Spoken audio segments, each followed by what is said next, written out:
Happy Easter to all of our 10,000 members in our Facebook group.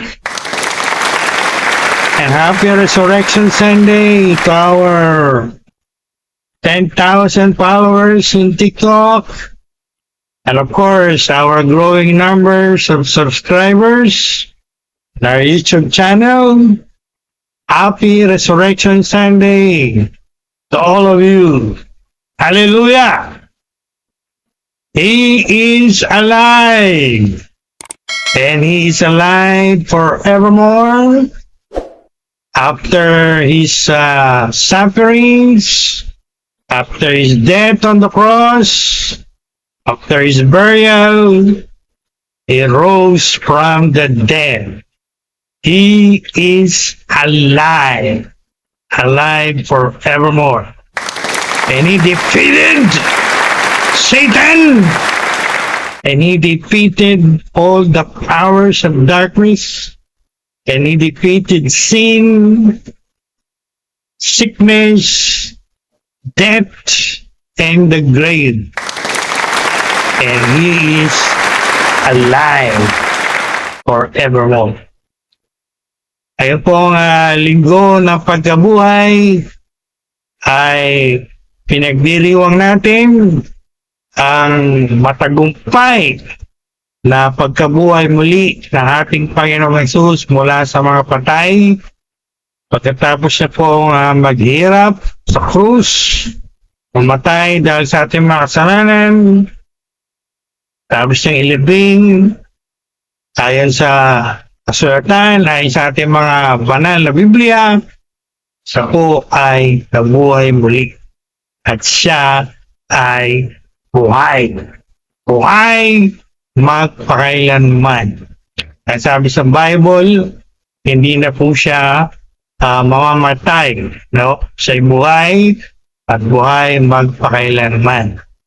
At ngayong kanga nila Pasko ng pagkabuhay o Linggo ng pagkabuhay, Easter Sunday or Resurrection Sunday, pinagdiriwang po natin sa buong Pilipinas, sa buong mundo, ang matagumpay at maluwalhating pagkabuhay na muli ni Lord Jesus mula sa mga patay. At yan po ang ating pag-aaralan, yan po ang ating tatalakayin, yan ating mga pakinggang mensahe, tutorial, sa linggong na ito ng umaga. At napakagandang balita po nito. This is good news. The cross was not the end. Death was not the end. Resurrection Sunday wrote everything. Lahat po ay nagbago dahil sa tinatawag nating linggo ng pagkabuhay. No? Lahat ay nabago dahil sa kanyang pagkabuhay muli mula sa mga patay. Yan po ang napakagandang mensahe na ating mga pakinggan ngayong umaga. At para sa kaalaman ng lahat, ang Kristyanismo lamang po, ang Christianity, ang religion sa buong mundo na mayroong ganitong doktrina o aral na ang founder ng Christianity, the Lord Jesus Christ, was raised from the dead, He is alive. Lahat po ng founders ng mga ibang religion, sila po yung matagal ng mga patay, kanilang mga buo, kanilang mga buto ay nasa mga libingan. Pero si Lord Jesus, pag pumunta kayo sa Jerusalem, the city of Jerusalem, sa Holy Land of Israel, siya sa Middle East, pag binisita nyo yung kanyang tomb, yan po ay empty tomb. Wala na pong laman yan. kahit buto, walang laman, sapagkat siya po ay nabuhay muli. At siya ay buhay magpakailanman. Yan po yung napakagandang mensahe ng gospel sa umaga nito. Alright? So, ang pag-aaralan natin ay yung tungkol sa pagkabuhay muli ng Panginoon Jesus at ano ang kahulugan nito para sa atin sa 21st century. So I entitled our message this morning, The Resurrection of Jesus Christ from the Dead and What It Means for Us Today. Kaya po nung pinag-aralan natin nung nakaraang Biyernes Santo, 7 last words and what they mean for us today.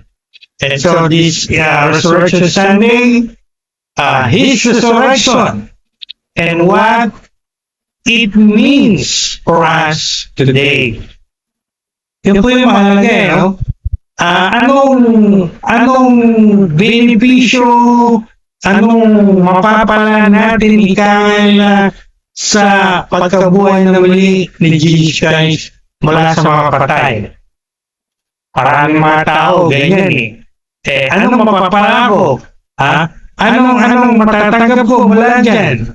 Meron bang bearing yan? Meron bang implication yan? Meron bang kakinalaman yan sa buhay ko sa ngayon? Sa modern times na ito? Ang sagot po ay yes. Meron pong meaning yan. Meron niyang implication at meron niyang resulta o effect sa ating mga buhay sa modernong panahon na ito. Tayo man ay nagpapakilala ng mga Christian o hindi, ang resurrection po ni Jesus Christ mula sa mga patay ay merong malaking epekto. Actually, according to our theologians and Bible scholars, according to our experts, the resurrection of Jesus Christ from the dead is considered to be one of the greatest events in human history. Isa po yan sa pinaka-tanyag at sabi nating malaki ang epekto sa sangkatauhan, no?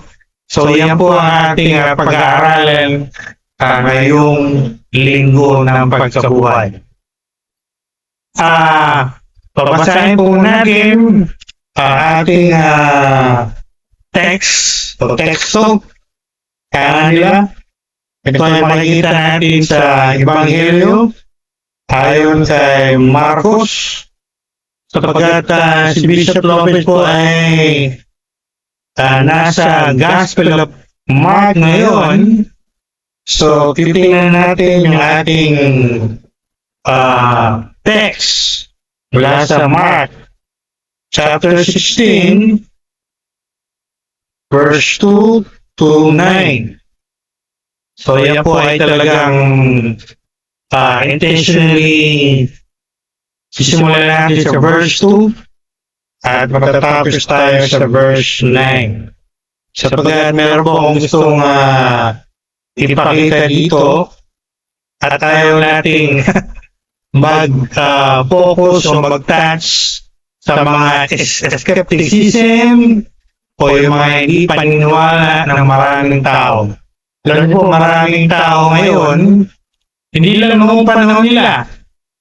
Pati sa panahon natin ngayon, marami ang tinatawag na skeptics, mga hindi naniniwala na si Jesus Christ ay nabuhay muli mula sa mga patay. So, I intentionally chose my text from Mark chapter 16 verse 2 to 9. At babasahin ko po ito. Right now, sundan nyo na po sa inyo mga Bible, whether English or Tagalog. Ebanghelyo ayon kay Marcos, Kapitulo 16, talatang 2 hanggang 9, or Gospel of Mark, chapter 16, verse 2 to 9. Very early on the first day of the week, just after sunrise, they were on their way to the tomb, and they asked each other, "Who will roll the stone away from the entrance of the tomb?" But when they looked up, they saw that the stone, which was very large, had been rolled away. As they entered the tomb, the empty tomb, they saw a young man dressed in white robe, sitting on the right side, and they were afraid. Verse 6, "Don't be afraid," he said. "You are looking for Jesus from Nazareth, who was crucified. He has risen from the dead. He's not here. See the place where they laid him. But go and tell his disciples and Peter, he's going ahead of you into Galilee. There you will see him just as he told you." And trembling, the woman went out and fled from the tomb. They said nothing to anyone because they were afraid. Verse 9, dito po tayo magtatapos sa Gospel reading. When Jesus rose early on the first day of the week, at Sunday, he appeared first to Mary Magdalene, out of whom he had driven 7 demons. So I stopped here, and God bless the reading of His powerful, life-changing word. Pagpalayan ng Diyos ang pagkabasa ng kanyang makapangyarihang salita. Ating pagbubulay-bulayan at pag-aaralan sa umagang ito. Alright? So, ngayon pong umaga, gaya na sinabi ko kanina, pag-aaralan natin una yung pagkabuhay niya mula sa mga patay. Tapos po nun, titignan natin ang implication nito or what it means for us today. So, sa binasa nating teksto mula sa Ebanghelyo ni Marcos, makikita po natin doon yung mga mahalagang detalye tungkol sa kanyang pagkabuhay muli. So, una po ang sabi doon ay first day of the week. Ang first day of the week po noong 1st century AD ay kakaiba po sa first day of the week ngayong 21st AD. No? Sa 1st century AD, pag sinabing first day of the week, yan po ay Sunday. Sa ating panahon ngayon, sa 21st AD, 2,000 years later, ang first day of the week ay Monday. But we're not talking about first day of the week in our postmodern time. We're talking about the first day of the week during the 1st century AD. Yun pong panahon nila. At yan po ay mapatak ng Sunday. Kaya tinatawag po natin itong Easter Sunday or more biblical, Resurrection Sunday. Marami po ang gumagamit ng word na Easter Sunday, pero kung ako po tatanungin nyo, prepare ni Bishop Lopez at ng maraming Christians around the world. We prefer to call it Resurrection Sunday. Sapagkat malinaw po yung Resurrection Sunday. Tumutukoy sa pagkabuhay muli ni Lord Jesus mula sa mga patay nung linggo. At nalaman natin yung araw, nalaman din natin yung time. Kung kayo po ay nakikinig kanina mabuti sa pagbasa ng ating scripture, ay sabi doon, very early on the first day of the week. May mga nagsasabing before sunrise, may mga nagsasabing at sunrise. Well, kung ako pong tatanungin nyo, binasa ko po kanina yan, at tinignan ko po sa original Greek yan, sa Amplified Bible. Ang nakalagay po doon ay by sunrise, when the sun is already risen. Kaya nga sa panahon po natin ngayon, marami mga pastor natin, marami mga churches natin ay nagkakandak ngayon ng sunrise service. Tawag natin ay sunrise service kapag sunrise po o early morning kung kailan naganap yung resurrection from the dead. At marami din po nakalagay dyan na detalye kanina, no? Binasa natin. May mga nagpakitang angels, may mga pumunta sa libingan, merong malaking bato na nakalagay doon sa libingan. Sapagkat alam niyo po, ng panahon nila ay ang mga grave ay hindi po under 6 feet below the ground. Ang mga graves during those times ay mga cave, para mga kuweba, at sinasarahan na lang po nila yan ng mga malalaking bato, kagaya na nabasa natin. Now, yung mga babae, ang first witness po ng resurrection ay babae. At yan po ay si Mary Magdalene. Actually, she was the first witness of the resurrection. Siya ang unang nakakita ng kanyang mga physical eyes sa ating Panginoon nung siya ay muling nabuhay. No? So, babae po ang first witness. Bago pa man makita nila Peter, John, at ang iba pa mga apostles. So, gaya na nabasa natin kanina, was Mary Magdalene. Kaya, marami nagsasabi, the first witness of the resurrection was a woman, Mary Magdalene. Alright? At binasa na po natin kanina yung mga detalye. Explain ko lang po ng konti. At mamaya we will go deeper into this message or tutorial as we celebrate the Lord's resurrection today. Alright? Now,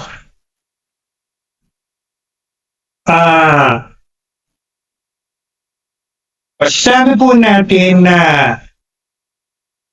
yung mga babae ay medyo takot nung sila ay pumunta sa tomb, sa libingan. Sapagkat medyo madilim pa at binasa natin kanina, nagtatanong sila sa isa't isa, sino mag-aalis ng malaking bato? Mga babae tayo, paano natin maaalis yun? Mabigat yun, no? Pero, to their surprise, at ito po yung tinatawag nating empty tomb. Pagdating po nila sa libingan ni Lord, nakaalis na, tanggal na yung malaking bato. At maaaring itanong nyo, bakit po nakatanggal ng pagdating nila? Hindi yung po yan tinanggal para makalabas si Jesus. Yan po ay tinanggal para makita nila na sa loob ng libingan, wala na po yung katawan. Hindi yan inalis para makalabas si Lord. Kahit sarado po lahat yan, makakalabas si Lord dahil when He rose from the dead, He was or He is now in what we call glorified body. At ang glorified body po, katawan po yan. Pero parang espiritu yan. Tumatagos kahit anong harang na nailagay mo dyan. Mapabato, mapabakal, mapakahoy, hindi yan mahadlangan. Tatagos at tatagos yan. Kaya hindi po nakaalis yung bato para makalabas siya. Yan po ay nakaalis na para makita nila na si Lord ay rose from the dead. Alright? So, very clear po yan, no? Now,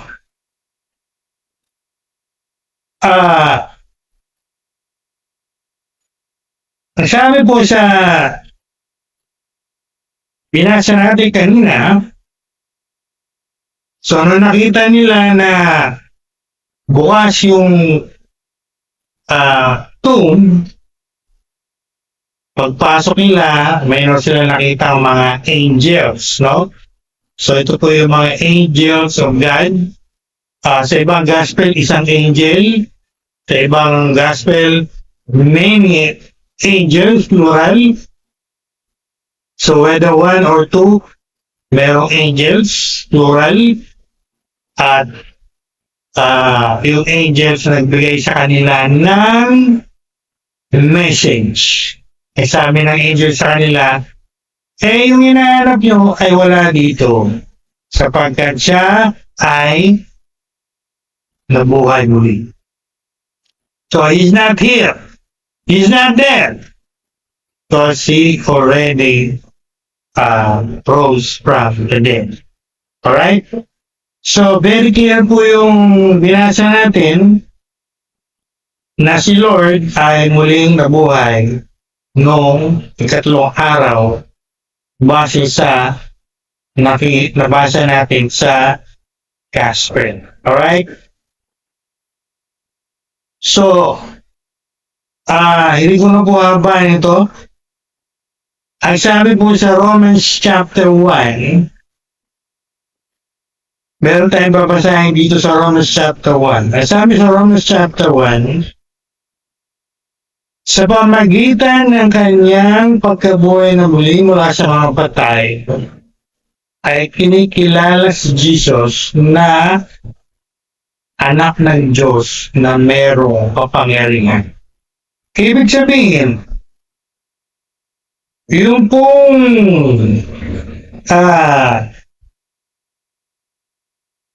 resurrection, yan po ang confirmation, validation na yung ginawa ni Lord sa krus for the salvation of lost humanity, yan po ay in-accept at in-approve and in effect ng ating Diyos Ama. So, lahat ng paghihirap, lahat ng sakripisyo, lahat ng kamatayan at pagkabuhay at paghihirap ni Lord, approve yan, inaprobahan yan, accepted yan by our Father in heaven. And therefore, yan po ay tanggap sa Diyos at gaya sinabi kanina, in effect na po yan, no? From the start of the first century AD, or we call New Testament, is now in effect, effective.